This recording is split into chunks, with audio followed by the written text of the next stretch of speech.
Walang text, attorney. Wala. So far, yung affidavit niya mismo, wala talagang substantiation, walang nakadikit na any evidence. O, saan daw niya kinuha yung pera?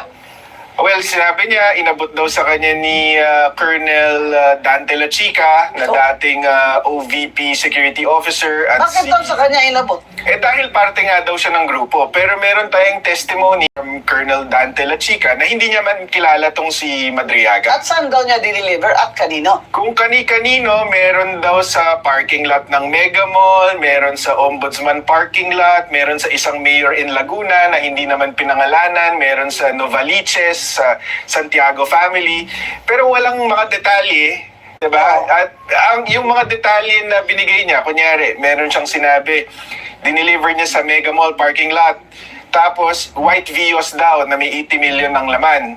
And then, a few days later, nakita niya daw na the same car minamaneho ni Miss Ria Kilala, asawa ni Attorney Ryan Kilala. Pero imposible yon kasi sabi nga namin dun sa complaint affidavit ni VP Sara, hindi naman nagda-drive itong si Ria Kilala.